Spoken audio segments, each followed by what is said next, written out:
The church gives priests and deacons the ability to preach on either the readings or some other texts from the Mass. And so today I would like to just preach briefly on the phrase that we say at the beginning for the opening prayer and then also for the closing prayer at Mass, "Let us pray." I am convinced that the best thing that we can be doing with our time is praying for ourselves and other people.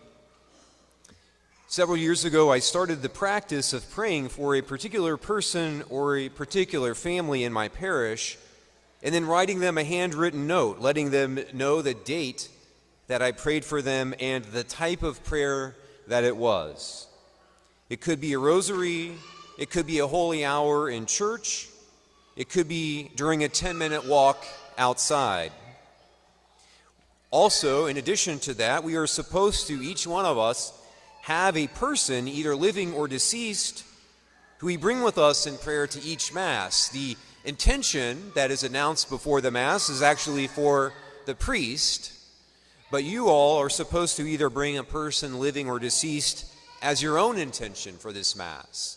And so it might just be after the Mass, you could write a handwritten note, "Hey, Mass on September 28th was offered for you. I hope that you're doing well." Or, "Mass was for your deceased relative, and may his soul rest in peace."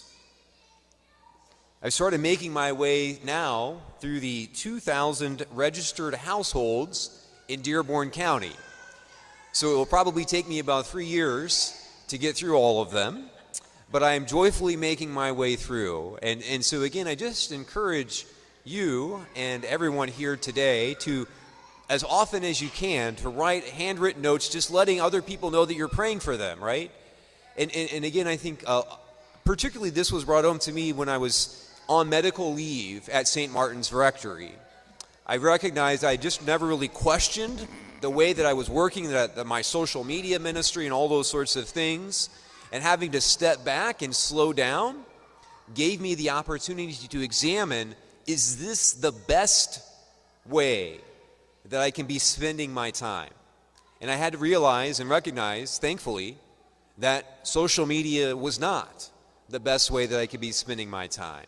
The best way that I can be spending my time is by praying for other people and myself. And so again, I just invite all of you here today to take as much opportunity as you can to write handwritten notes, just letting a person know that you prayed for them and what you did. And I think, again, that will hopefully change the whole world.